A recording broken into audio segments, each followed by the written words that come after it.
Sir నార్మల్గా road accident జరిగినప్పుడు కొంతమంది జస్ట్ ఫ్రాక్చర్ అయ్యి వస్తారు, కొంతమందికి ఆల్మోస్ట్ మొత్తం క్రాష్ అయిపోతుంది సార్, మొత్తం బోన్ అంతా అయిపోతుంది. సో అలా మొత్తం బోన్ అంతా పోయిన వాళ్ళకి మీరు ఎలా ట్రీట్ చేస్తారు సార్? అంటే ఇప్పుడు ఈ రోడ్ యాక్సిడెంట్స్ అనేది మన చేతిలో ఉండదు, ఆ టైంకి ఇంపాక్ట్ని బట్టి ఆ పర్టికులర్ ఫ్రాక్చర్ అవుతుంది. సింపుల్ ఫ్రాక్చర్స్ అయితే వాటిని ఫిక్స్ చేస్తాం అనమాట. ఓకే, చాలాసార్లు ఇవి ఏంటంటే అవుట్కమ్ అన్నది ఒకటి సివియరిటీ ఆఫ్ ఫ్రాక్చర్, అంటే ఎన్ని పీసెస్ అయిపోయిందన్న దాన్ని బట్టి ఉంటుంది. ఇంకోటి మెయిన్ అది క్లోజ్డ్ ఇంజరీనా ఓపెన్ ఇంజరీ అని. చాలాసార్లు స్కిన్ కూడా కట్ అయిపోతుంది కదా, సో స్కిన్ కట్ అయినప్పుడు ఏమవుతుందని అంటే ఇన్ఫెక్షన్ ఛాన్సెస్ ఎక్కువ ఉంటాయి. ఓకే, సో కొన్ని సిచ్యువేషన్స్లో ఏంటంటే లింబ్ని మనం సేవ్ చేయగలము, ఒకసారి సేవ్ చేయలేము. దానికి వేరే స్కోరింగ్ సిస్టమ్ ఉంటుంది, మెస్ స్కోర్ అని అంటాం దాన్ని.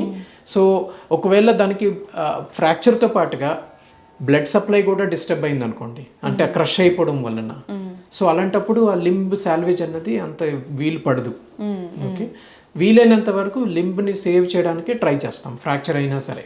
ఓకే, బాగా నుజ్జు అయిపోయి ముక్కలు అయిపోయింది అనుకోండి, దాన్ని మనం రిటైన్ చేయడం కూడా వీలు పడదు అనమాట.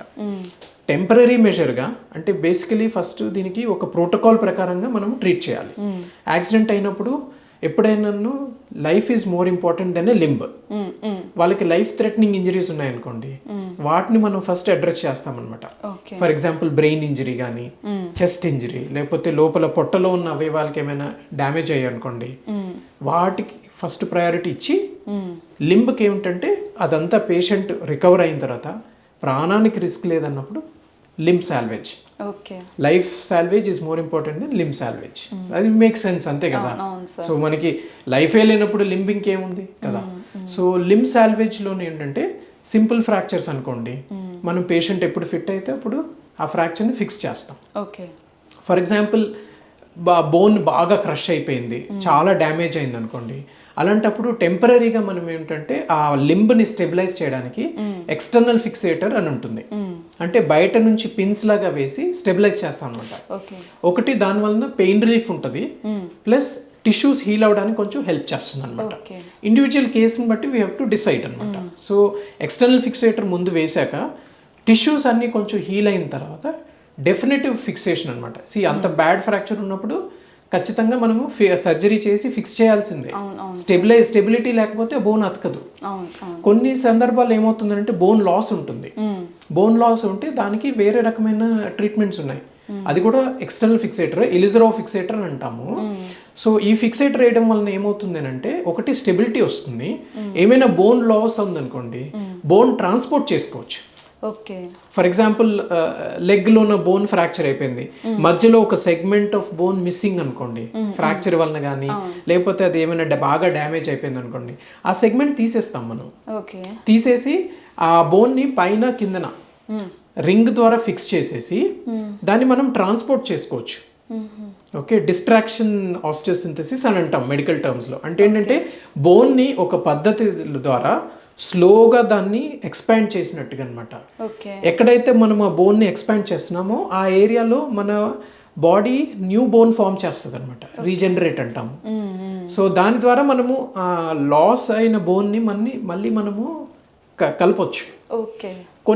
కాకపోతే ఇవన్నీ లెంగ్తీ ప్రాసెస్, ఆల్మోస్ట్ 1 year అట్లా పడుతుంది ఒక్కోసారి ఆ టోటల్ మళ్ళీ లెంగ్త్ రావడానికి కానీ, ఆ బోన్ లాస్ని మళ్ళీ పూడ్చడానికి.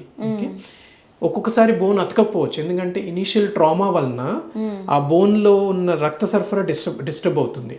అలాంటి సందర్భంలో ఏంటంటే బోన్ సరిగా అతకదు, హీల్ అవ్వదు. అలాంటప్పుడు డిలేడ్గా బోన్ గ్రాఫ్టింగ్ ప్రొసీజర్ అనే ద్వారా మనం ఆ బోన్ని యాక్టివేట్ చేయడానికి ట్రై చేస్తాం, హీల్ అవ్వడానికి. సో చిన్నపిల్లల్లో చూసుకుంటే చాలా మంది ఊరికే పడిపోతూ ఉంటారు, నడుస్తూ పడిపోవడం కానీ, లేకపోతే ఆడుకుంటూ అంటే వాళ్ళ బోన్స్ వీక్గా ఉంటాయి మోస్ట్లీ. అలాంటి సిచ్యువేషన్స్లోనే వాళ్ళు అలాంటి ఫేస్ చేస్తూ ఉంటారు. సో అలాంటి కిడ్స్ ఎలాంటి కేర్ తీసుకోవాల్సి వస్తుంది సార్? ఫస్ట్ ఆఫ్ ఆల్ ఏంటంటే ఇది బోన్ స్పెసిఫిక్గా వీక్ అనే చెప్పలేము. మళ్ళీ పడిపోతున్నారని అంటే వాళ్ళకి ఏమైనా కొంచెం డెవలప్మెంటల్గా లింబ్లో ఏమైనా కొంచెం డిఫార్మిటీస్ ఉండొచ్చు. కొద్దిమంది ఏంటంటే కాలు కొంచెం ఇట్లా బయటకు అనుకొని నడుస్తుంటారు, ఇలాగా ఎక్స్టర్నల్ రొటేషన్ గైట్ ఉంటుంది, లేదంటే ఫ్లాట్ ఫుట్ ఉంటుంది. ఓకే, సో అలాంటివి ఏమైనా ఉన్నాయా లేదనేది ఫస్ట్ మనం రూల్ అవుట్ చేసుకోవాలి.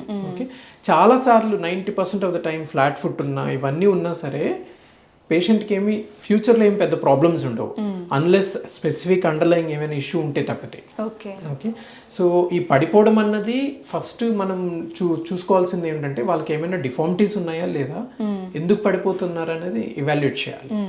అది కాకుండా ఏంటంటే వాళ్ళకి ఏమైనా డెఫిషియన్సీస్ ఉన్నాయా, లైక్ విటమిన్ డి డెఫిషియన్సీ చాలా కామన్ అనమాట. ఓకే, సో పడిపోవడం వలన తరచూ ఫ్రాక్చర్స్ అయితే మాత్రం that has to be evaluated properly. ఎందుకు అలా ఫ్రాక్చర్స్ అవుతున్నాయి, చిన్న చిన్న ఫాల్కి జనరల్గా ఫ్రాక్చర్ అవ్వకూడదు. కొన్ని కంజెనిటల్ కండిషన్స్ ఉన్నాయి, అంటే పుట్టుకతోనే వస్తుంటాయి. బ్రిటిల్ బోన్స్ అంటాం, బ్రిటిల్ బోన్ డిసీజ్ అని అంటాం.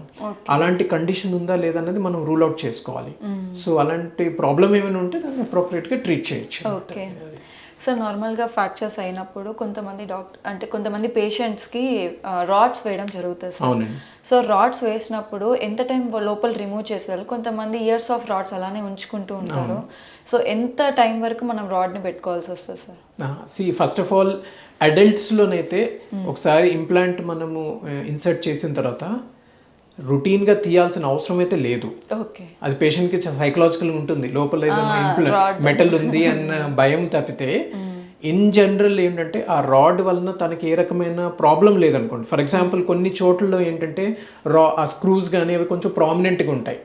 కొన్ని ఏరియాస్ మన బాడీలో ఉన్నాయి, ఎస్పెషల్లీ మోకాళ్ళ చిప్ప దగ్గర కానీ లేకపోతే ఎల్బో దగ్గర ఒలిక్రెన్ అని ఉంటాము, అలాంటి దగ్గర వైర్లు వేసేటప్పుడు ఒక్కోసారి, లేకపోతే క్లావికల్ కాలర్ బోన్ దగ్గర ఎక్కువ సాఫ్ట్ టిష్యూ కవరేజ్ ఉంటుంది కదా, అలాంటి ఏరియాస్లోన మనకి ఆ రాడ్ వలన ఏమైనా స్కిన్ ఇరిటేషన్ కానీ ఇంకా వేరే రకమైన ప్రాబ్లమ్స్ అవి ఉంటే అప్పుడు తీయాలి. Okay, so by and large రొటీన్గా అయితే తీయాల్సిన అవసరం లేదు. It's a patient choice and individual decision అనమాట. ఆ పర్టికులర్ ఏరియాలో ఫర్ ఎగ్జాంపుల్ గ్రోయింగ్ చిల్డ్రన్లో వేసామనుకోండి implants, better to remove it. ఎందుకంటే ఒక్కోసారి అది గ్రోత్ డిస్టర్బ్ చేయొచ్చు. ప్లస్ ఇంకోటి ఏంటంటే చిన్నపిల్లల్లో ఏంటంటే పెరిగే వయసు కాబట్టి తర్వాత ఒకవేళ తీయాల్సిన అవసరం పడినా ఆ లోపల బరీ అయిపోతుంది కాబట్టి తీయడం అనేది ఇంపాసిబుల్ అయిపోతుంది. అదే అడల్ట్స్ అనుకోండి, ఒక హైట్ వచ్చేసాక ఇంకా బోన్ పెరగదు, లెంగ్త్ పెరగదు కదా, సో అలాంటప్పుడు ఉంచేసినా ఏం కాదు అవి. Okay, so by and large రొటీన్గా అయితే అవసరం లేదు. ఒకవేళ తీయించుకోవాలన్నా సరే మనకి ఫస్ట్ ఆఫ్ ఆల్ మనము ఫ్రాక్చర్ అతికిందా లేదన్నది నిర్ధారణ చేసుకోవాలి. ఎందుకంటే బేసికలీ ఆ రాడ్ వేసింది ఏంటి, ఆ ఫ్రాక్చర్ అతకడానికే కదా. సో మినిమం ఒక 1 to 1.5 year టైం ఇస్తామన్నమాట. ఎందుకంటే ఫ్రాక్చర్ హీలింగ్ అన్నది ఇట్స్ ఎ కంటిన్యూస్ ప్రాసెస్. మనకి హీలింగే కాకుండా ఆ తర్వాత కన్సాలిడేషన్, రీమోడలింగ్ ప్రాసెస్ అని ఉంటుంది ఫ్రాక్చర్కి. అది ఆల్మోస్ట్ 1 to 1.5 year అవుతుంది. ఏజ్ని బట్టి, ఫ్రాక్చర్ నేచర్ని బట్టి, ఏ ఏరియాలో ఫ్రాక్చర్ అయిందన్న దాన్ని బట్టి హీలింగ్ టైం ఉంటుంది. It varies from anywhere from 6 weeks to 6 months ఉంటుంది, depending on the site and age of the patient and general condition.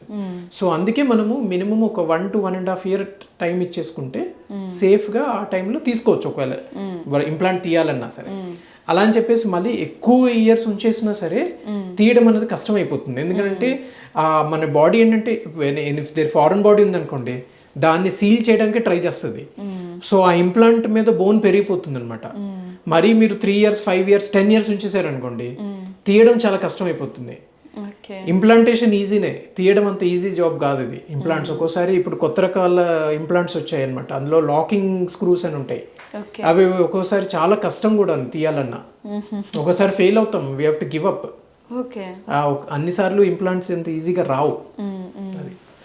So last and final question sir, ఇప్పుడు ఒక పేషెంట్కి ఒకవేళ రీప్లేస్మెంట్ జరిగినా కానీ లేదా ఏదైనా సర్జరీ జరిగితే ఎలాంటి కేర్ తీసుకోవాల్సి వస్తుంది అండ్ క్యూర్ అవ్వడానికి ఎన్ని మంత్స్ ఆఫ్ టైం పడుతుంది సార్?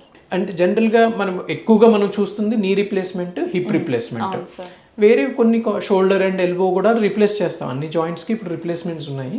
బట్ మోస్ట్ కామన్ ఏంటంటే నీ, నెక్స్ట్ కామన్ ఈజ్ హిప్.